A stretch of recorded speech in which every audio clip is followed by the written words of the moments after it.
I'm Riley, And I'm Ronnie, and this is the Plan to Eat podcast. where we have conversations about meal planning, food, and wellness to help you answer the question, what's for dinner? Hello, welcome back to the Plan to Eat podcast. I'm here with my friend and coworker and co-host, Riley. Oh, hello. And today, I love all the titles. yeah, well, you're all of the things and more. So today, our topic for the podcast is combating low energy or motivation when it comes to meal planning. So one of the things that we learned from all of the dinner dilemmas that we answered last year is that a lot of people want to plan and cook, but they often feel too tired or they're overwhelmed or they're just kind of depressed by the end of the day. And even their well-made plans tend to fall apart because they just are out of energy by the time dinner comes around. This is a hard one to combat, but this is something that affects like every habit that everyone has. So kind of using the same logic that you apply or like the same tactics that you apply to any other habit in your life, you can apply those to combat this in your life too. Yeah, Meal definitely. planning, low motivation. Right. Yeah, so I think the first thing that I have related to this is that when I think of the idea of low energy or low motivation, I think don't rely on motivation. And I think this is probably from my years in the fitness industry Yeah. and like having been a personal trainer. Like there's just an idea talked about by so many people in the habit and like productivity industry, which is like you don't want to wait for motivation to do something because motivation rarely ever comes. Mm-hmm. And so instead, you want to think about the idea of creating momentum in your life instead, which is basically like the more you do something, the easier it gets. We talk about that all the time with meal planning. Yes. And the more that it becomes like ingrained in your life and your routines. One of the books that I've read it a couple times, but the first time I read it was several years ago, which is Atomic Habits by James Clear. And I don't know if this is a quote directly from his book or if it's just like a quote that I've heard from him on the internet. But essentially, he says motivation often comes after starting, not before, and it's action that produces the momentum. Yeah. It's a great quote. Yeah. I think that there's a difference between internal motivation and external motivation. Oh, for sure. And I think when you're internally motivated for meal planning, it's very much like, well, I'd like to save money or I'd like to eat better or I'd like to cook for myself, which those are all great motivations. But a lot of people come to Plan to Eat specifically because of an external motivation. Mm-hmm. And it's not that like I'd like to save money, it's that I have this amount of money.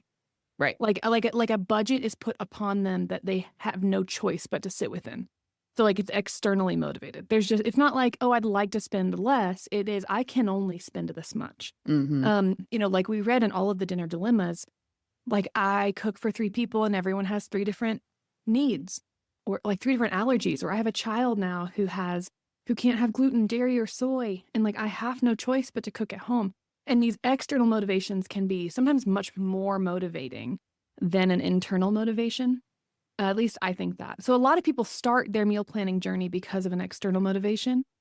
A lot of people start for the internal, but I think the external can sometimes be a little bit more motivating because, especially if you're a person caregiving for another, in whatever role Mm-hmm. that means, maybe you're a mom with kids who don't have any allergies, or you're taking care of your grandparents who live with you, or whatever the situation is. It's just that you have somebody else to cook for. But I think everyone still gets to the place of having low motivation or low Absolutely. energy about it because it does take a lot. It Yeah. takes a lot out of you to do this every single day. Yeah. Well, referencing another book is, it's a book by Gretchen Rubin. I think it's called The 4 Tendencies. I mentioned this like a couple years ago on the Yeah, I podcast, I remember. think. It's an excellent book. I highly recommend it if you're into like personality types and stuff. And she talks a lot about the idea of internal versus external motivation because like there's one, specific personality type in her framework of personalities, right? That is very like intrinsically motivated, finds lots of motivation from doing things for internal reasons. But actually the majority of the population is externally motivated. So like you need a buddy, you need an accountability buddy to really get started with a habit or to continue a habit. That's how like the majority, I think she said it's like 80% of the population or something is more externally motivated. So I think that's a really good point to bring up is that a lot of the times I think we talk about meal planning for like some of the reasons that we talk about you would want to meal plan, some of the benefits that you get from meal planning seem a little more internal when Mhm. actually like the reason that most people start is from an external factor. Yeah. Yeah. What would you say is your tendency? I'm just curious. Oh, I'm very internally motivated. Yeah. Hmm. I would say I'm a blend. Like I have a lot of I'm a very driven and motivated individual, but I find a lot of value in accountability. Hmm. So I mean, I feel like I'm a cross between those two Yeah, probably. I think that's one of the tendencies. There's one that's Okay. like strictly internal, one that's like strictly external, one that's like a hybrid of the two, and then there's one that's like random. She called it like the Okay. rebel, I think, and they like are not they don't want external motivation, but they're also not necessarily internally motivated. It's kind of like it's like I think it's the lowest percentage of the population is that way, I but do think I know people who are like that though. yeah, for sure. I think we all know somebody who's like that, Sure. who you're Yeah. just like they like to be a rebel. They like to go against the grain. Yeah. Yeah. So yesterday I was at an office and there was a receptionist who was asking me, okay, well, first of all, these little receptionists are adorable and they were like having the best time. And so when I was leaving, I asked who they were having this whole little chit chat about lipstick when I was waiting to go to my appointment. And when I left, I said, "Oh, that lipstick," I was like, "Oh, the lipstick looks so good." Like, it looked great because she had put it on. It was just, end of the day, like they were wrapping up. They were just having fun at that point. And so we got into this conversation about like having a fun girl gang at work to just like hang out with and just like be, buddies with. And I just said, like, this feels like such a fun environment to work in. Hmm. But anyway, she ended up asking me what I did for work. And so I was talking to her about that. And so she said, okay, so what is your number one tip for meal planning? I mean, on the Oh. fly, And I'm like, oh man, I was like, I thought for a second. And I said that my number one tip for meal planning has to be that you have to treat it like any other habit. Hmm. Like and I mean, you have to plan it. You have to say, uh, on Mondays, I meal plan. On Tuesdays, I shop, whatever your schedule is, right? Because we all have habits in our lives that we don't want to do every day. And I Hmm. told them that I was telling them all of this. You know, you don't always want to go to the gym. You don't always want to, I don't know, pick another thing. You make your Fold your bed, brush your laundry. teeth, fold your laundry. You don't always feel motivated to do those things. So you have to treat meal planning just like you treat any of those. Like Hmm. I go to the gym because there is a reward at the end of it. I brush my teeth because there's a reward. I make my bed for this reward. I fold my laundry for this reward. Meal planning is the exact same thing. And so Hmm. instead of looking at it as this whole other thing, it has to become a habit and then motivation of like putting it on your to-do list. I do this. This is just part of my day. Can really help with that motivation, I think, because it's just built in. You do it. You create it into a habit, and that motivation comes. Like that action produces momentum idea. Putting it on your to-do list just starts to build the momentum, and the more you do it, the easier it becomes. Hmm. I like that. I'm glad that she put you on the fly because it's interesting to see the things that we come up with when we're like, oh, right Yeah, now. yeah, right. You're right. Because I mean, oh man, I've worked for Plan D. This is like my 12th year, Yeah. right? So these things should just overflow out of me, and they do. But for some reason, when I'm put on the spot, I still am like, "Oh, what do I know about meal Yeah. planning?" Oh, okay, Totally. hold on. I know. Yeah. Yeah. Well, so I was listening to a podcast the other day and it was not related to meal planning or habits or anything at all, but they somehow got on the topic of conversation of exercise. And one of the guys said, well, I just exercise every single day because if I don't tell myself that I'm going to exercise every single day, I then negotiate with myself at the beginning of the day Yeah. as to whether or not I'm going to do it. Now, I'm not saying that everybody needs to exercise every day. I just thought that was a really interesting way to look at it and to like combat the idea of like no motivation is just like if I tell myself that this is a non-negotiable in my Mhm. day, I don't get to then negotiate with myself of like, nah, should I make a meal plan or we'll just wing it instead. It's not a big deal. So I think that kind of plays into that same idea of Mhm.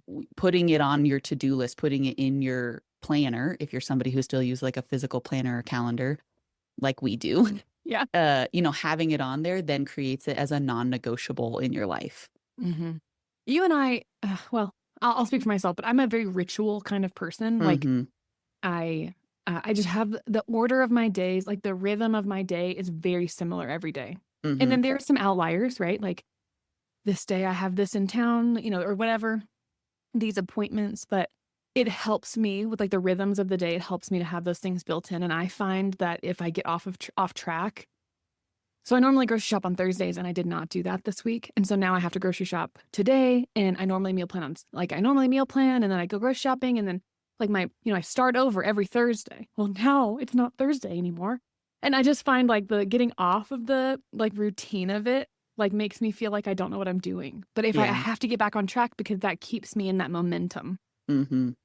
I'm a very routine and ritual based person too. And when we have days where like, oh, there's something that happens at like 7:30 today, which is normally the time of day when like my mornings are usually pretty slow, right? Like 7:30, I'm still like drinking my coffee, Yeah. washing my face, but Yeah. it's like, oh, you need to like be at this appointment by 7:30. It like throws everything off. Like I feel it in my body. Yeah. Yeah. Like I feel it in my body. Like it just everything feels like more tense or stressed because I'm just Totally. like, I didn't get to have my like slow morning routine. I love a slow morning. Like this is total tangent and not on the topic of low motivation, but I love a slow morning. Me too. Yeah, I'm very lucky that I get to have slow mornings most of the time. same, same. And I totally find that it's very different experience when I have to get up really early and rush and like I don't get to drink my coffee on the couch. Yeah, exactly. Yep. All All right. right, back to meal planning. Back to meal planning and motivation. So this is kind of related to some of the things that we've already been saying, but I just want to point it out. And we pointed this out in some of our dinner dilemmas as well. But Yeah, like, there's a little bit of an aspect of tough love here where it's like we all have things that we don't want to do or that we yeah, don't have the energy to do, and yet they still have to get done.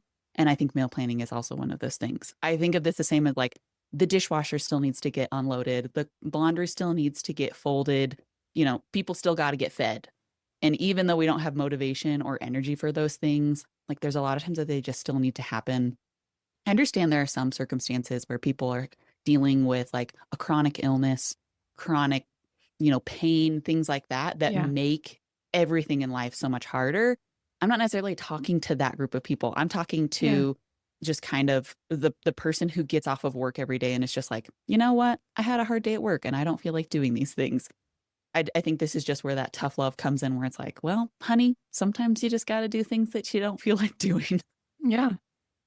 I mean, just like all of those things you mentioned, I'm thinking if you don't unload the dishwasher, then your dirty dishes pile up in the sink and then you have nothing to eat on. And then there's like a ripple effect of not accomplishing the task. Yeah.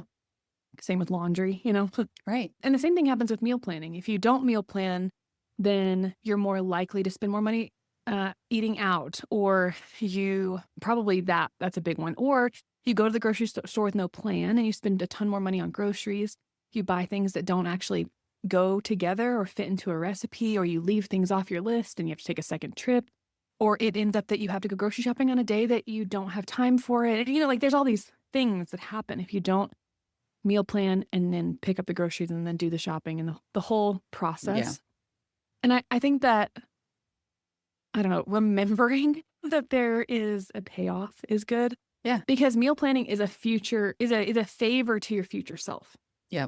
You are doing yourself a favor. The energy you put in now saves you energy and frustration in the future. It saves you the dishes piling up thing. Like, ugh, how terrible it feels when there's nothing to eat and people are hungry and you have to go spend money on food. And dude, food is expensive. And Yeah. you eat out and it's more expensive. I almost said Right. expensive or More expensive. yeah, more expensive. And so just remembering, you and I love this idea, but like doing my future self a favor by meal planning now, by grocery shopping now. Yeah, it's doing yourself a favor in so many ways. Yeah, it really is. Because we've all been in that situation where we're kind of like kicking ourselves for not having done the work up front. It really stinks when you have a day, okay, where you are, home from work and you're lacking the energy to do everything, and yet everything did not get done. And so it all piles up onto the same day, right? You're like, well, the laundry needs to get done and the dishes need to get done. And I still have to figure out what's for dinner and then cook it. and we and all of the things tend to pile up. So yeah, we do love this idea of it's a favor, favor for your future self. I personally hate that version of me. Yeah. The version of me that you just described, oh, I didn't do the thing. Now it all's piled up. Now I've got too many things to do, plus the regular things that have to happen every day, not the things Yeah. that I just put off. And then I am a frantic, crazy person, and I hate that version of myself. Mm-hmm. I Yeah. hate it. I think that's why I cling to and am so faithful to write a to-do list, check off the to-do list, actually accomplish things on my to-do list because it feels so terrible to Yeah. be that person, that version of me. Right. Well, and so I'm going to circle back to our conversation about routines and both of Yeah. us being kind of routine people, because I think that the being a routine person means that we value systems. Yeah. And because systems kind of allow us to be more on autopilot in our lives, because when you create a system for like these things systematically get done every single week, and that's another way of looking at what a routine is. And so I think for me, it really helps me free up a lot of mental energy so I can be a little more present in what's happening, like Mhm. present at dinner time with my husband, or just like present to be focused on other tasks. I'm not like worrying about all of these like little nitpicky things that need to get done. Mhm. And so, like meal planning, having meal planning as part of your system can really help. I think it can actually help reduce that lack of energy, because when you're on top of all your stuff, you don't feel as burdened at the end of the day to be like, oh, and now all of these things have to get done. Like, instead, you're like, I was on top of it, Yeah. and like I got some things done ahead of time. And now I'm like not as worried about Mhm. making sure every little thing gets done.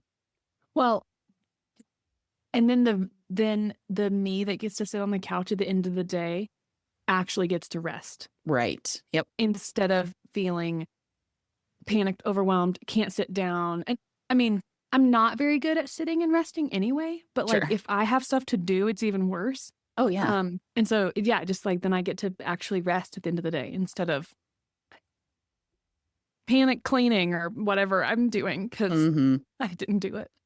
Well, I have a feeling you and I are similar. I'm the type of person that if there are things to be done, I can't sit down and relax. I have to do the things before I have to like be productive before I can relax. I feel Yeah. like my husband is a little opposite. He can like chill, relax, and then be like, okay, cool. At this time, I'm going to get up and I'm going to go do the things and be productive. And I'm like, no, no, no, no, no. I literally, no, I cannot sit down. I cannot relax. I need to get the things done. They need to be out of my head. Otherwise, I'm just going to sit on the couch and be like, you need to get these things done. The things still haven't been done. Do the things. Ditto. Yeah. Yeah. I actually am jealous of people who can just this is like I would almost view them as procrastinators. Right. Like, and I do think this sometimes about my husband. I'm like, you have stuff to do. What are you doing? But Yeah. like they can actually sit there and rest and not be bothered by all the things that they have to do and they just do them like they can sit there and rest and then get up and do the thing and they're perfectly happy with that. Yeah. I have a bit of an opposite. I don't think I can. My brain doesn't like compartmentalize in that sort of a way. Yeah, yeah. I don't compartmentalize well anyway. So uh, okay, so Ronnie, let's talk tactical, let's talk practical. Yeah. What systems do you put in place like to actually help you get this done that doesn't feel too rigid, doesn't feel restrictive? Like what kind of tangible things can we tell people to do? Yeah. So I think the number one thing is when you're feeling low energy, low motivation, you just keep your meal plan simple. You don't go into it thinking it needs to be like meticulous. You have to plan every single day of every single week. We've talked about this multiple times before. Just start with the next 3 days. Meal plan, even if it's just like you meal plan 3 dinners for the next 3 days, and the rest of the rest of the meals will figure themselves out or whatever because you have leftovers or you always eat eggs for breakfast, that kind of thing. I think just keeping it really simple and but it like gives you some breathing room to be like, okay, I have the next 3 days figured out. And then, I can, when I have another little spare bit of time, I can figure out a few days after that. And I think related to this is like when you're choosing the recipes, choose those recipes that I consider like autopilot recipes. Like you could make them with your eyes closed because they're just tried and true. Your family likes them. You cook them on a regular basis. So they're just like really simple, really easy. Yeah, absolutely. Yeah, I think that's all great advice. I just think we've said that we say this so much on the show, and I know that we're a little redundant, but just not overdoing it. Yeah. I meal plan breakfast ingredients and dinner recipes, and lunch. I'll have stuff on hand, but I do try to have leftovers be lunches a lot of days because that to me is less stressful. Like Mm-hmm. I already made it, I did the work once, we can eat it the next day. Or I'll freeze leftovers so then I've got pantry or like I've got freezer meals that I can pull out Mm-hmm. when I am feeling overwhelmed. Freezer meals are a huge one to me. Having something that you've already made in the freezer helps when you are feeling super low motivated because you already did it. Yeah. You, Mm-hmm. you're you already did the work. All you do is heat it up. Things like that. Things like 15-minute meals. Things like 3 ingredient, 4 ingredient meals. Like if these are things that you are not experienced with, Instagram is so good at this. Mm-hmm. Trader Joe's is so good at this. Yeah, for sure. Yeah, just like having those meals that come together with very low effort. Don't knock yourself because you bought pre-chopped veggies, Right. or because you bought pre-cooked sausages, or whatever the thing is like those things can really be aids in the low motivation time because you've got them, they're easy. And just sometimes those little spaces of breathing room, like they do so much more than they seem like they're going to do. Mm-hmm. Like a night where I don't have to cook dinner because I've already got it made or where I've got something super simple planned, like it allows me to have more energy for it the next day. Okay. Yeah. The next day I'm going to cook whatever. I've never made, what's that thing with the beef Wellington? I've never Oh, made that, but I feel like I reference it because it's such a complicated meal. But, yeah. tomorrow I'm going to make risotto and roasted salmon and all the things. Like tomorrow I've got energy for that. Today I don't, but I gave myself space with an easy meal. Right.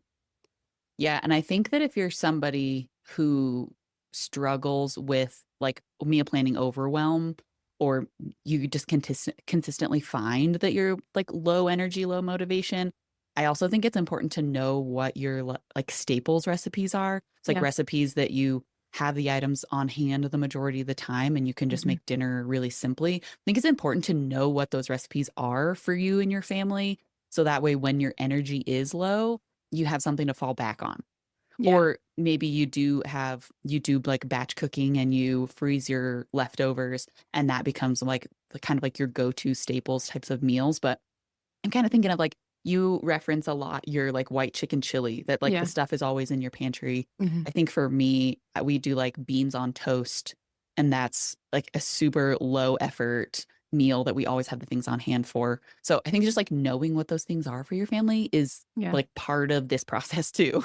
Yeah. Yeah. I feel like another idea is potentially having like a meal prep day once a Yeah. month where I'm thinking I do this a lot with breakfast foods Mhm. because that's a very easy thing to make, kind of recipe-less.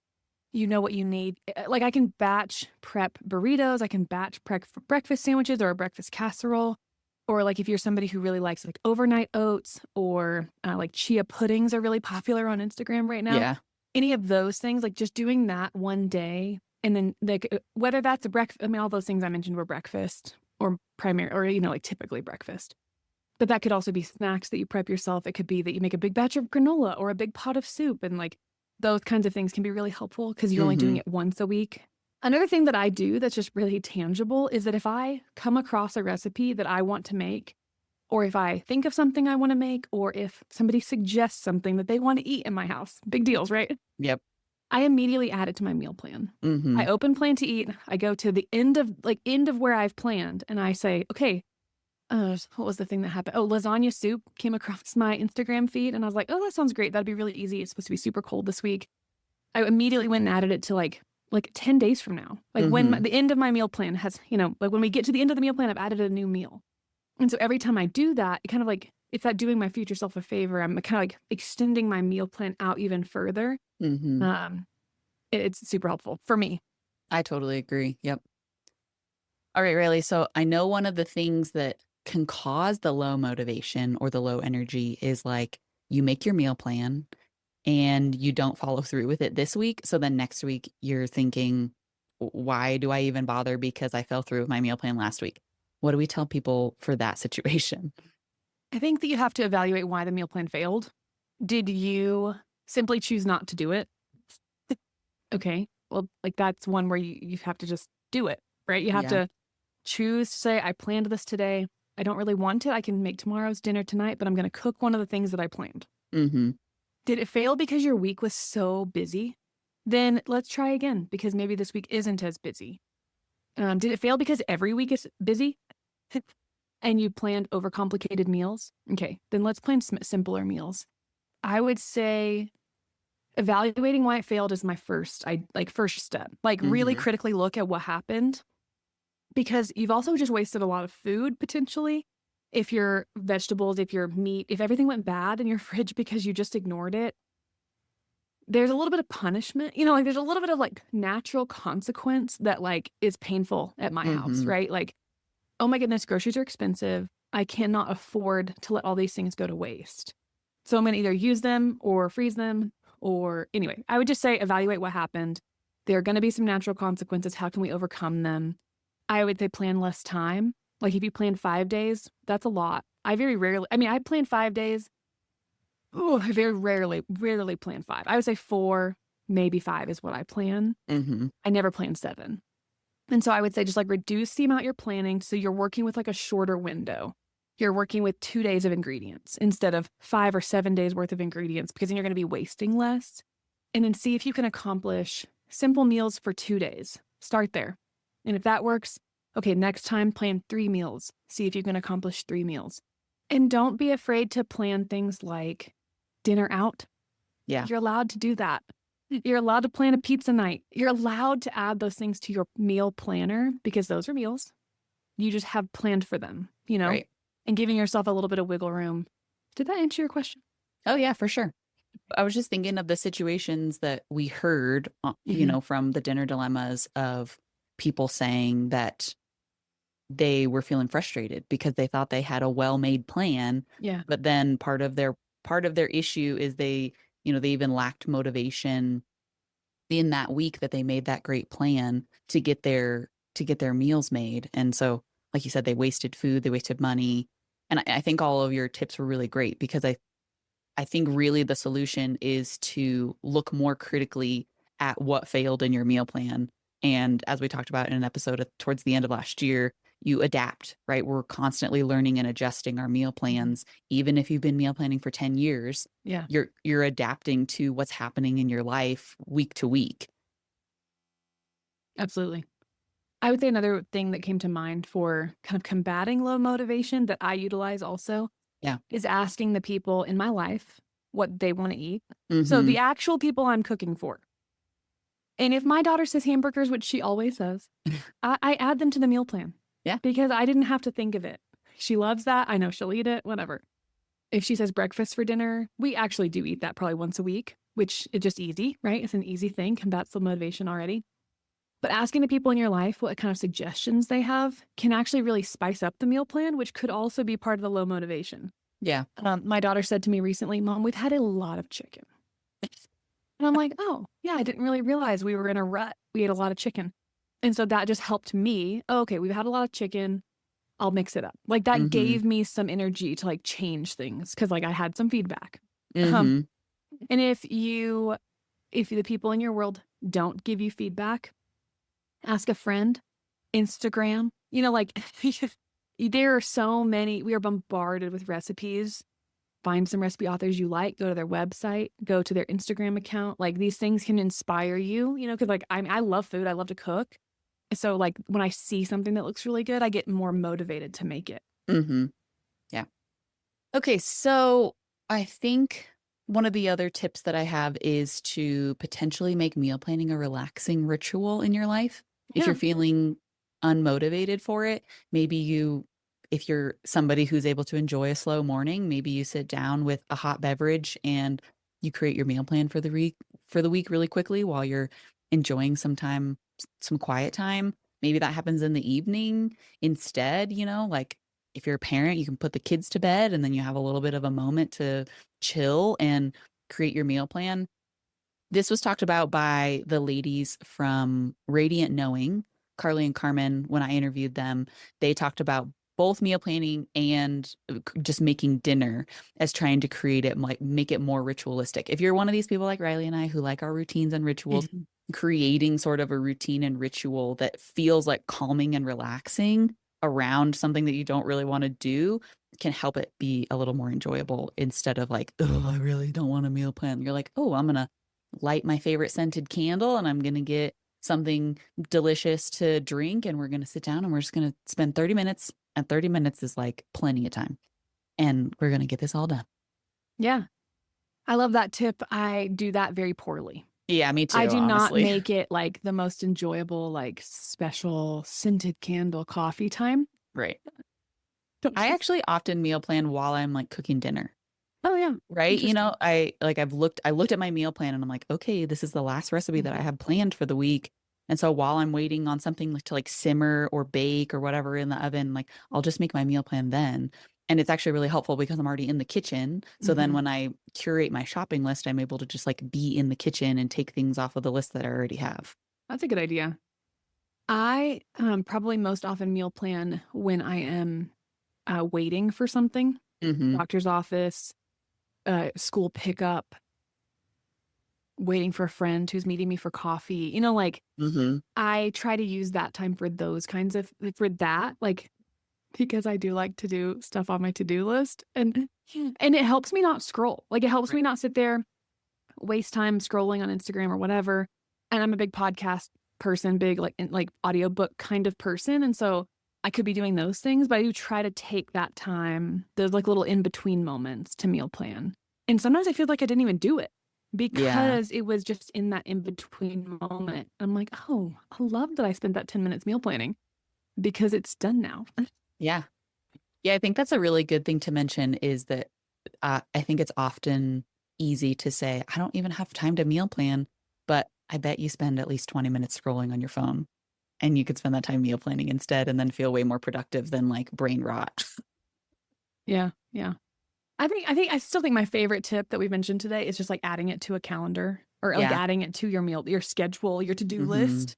I think that one just like works so well for me that I hope it works really well for other people. But Yeah, I think so too. There's an element of it too. And I'm not, well, we're always trying to keep things flexible, right? But yeah. I often like my to-do lists are often fairly flexible as well. Like there's very few days where I'm like, I absolutely have to get these things done today. Hmm. Sometimes there is one or two things, but just seeing something on my to-do list is just a great reminder to be like, I do really need to do that. I do really need to do Yeah. that, you know?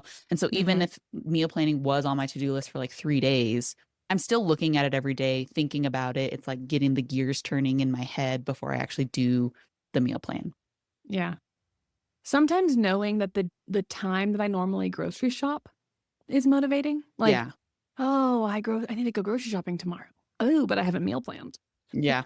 Because I grocery shop in the specific time of my week when I'm in town and I'm like, either alone or I don't have all the kids with me or whatever. And like it's like I always grocery shop then. I That means I have to do the pre work, the pre grocery shopping. Yeah. All right. Well, before we go today, we got a beautiful email from one of our listeners. This is Lisa, who we talked about her dinner dilemma in episode 120. We also referenced it in the last episode when we talked about dinner dilemmas that we struggled to answer. And so Lisa reached out. Her dinner dilemma was she was the one who was struggling with multiple eating preferences, including somebody who is a vegetarian and somebody who is very meat and potatoes focused. And so she reached out to say thank you. She said she has used Plant for a really long time, and she has been going through some additional family and personal struggles in the last year since she wrote in her original dinner dilemma.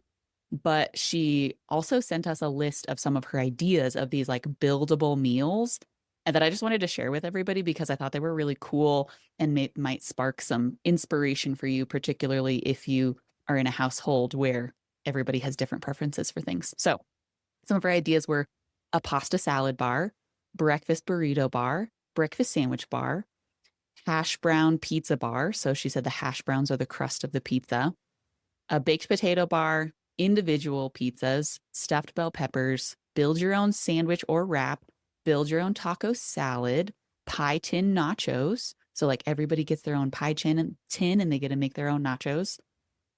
Pizza pockets, a ramen bar, build your own chef salad, stir fry where you cook the meat in a separate pan, and spaghetti with meatballs on the side. Those are amazing. So clever, so creative. Those are great. Yeah, really appreciated her reaching out and sharing some of those ideas, and hopefully they will give you some inspiration as well. That's awesome. If you send us a dinner dilemma and you have feedback, if you have ideas in addition to what we gave you, or if what we told you was helpful, we'd love to hear from you. Yes, we love hearing from you. You can always email us at podcast@planttea.com. And as always, we thank you so much for listening. If you love the Plantee podcast and you want to support us, the best way is to just share an episode with a friend. If you know somebody who struggles with low energy or low motivation for meal planning, this is a great episode to share with them. So we really appreciate that. And I think that's it. So we'll talk to you again in 2 weeks.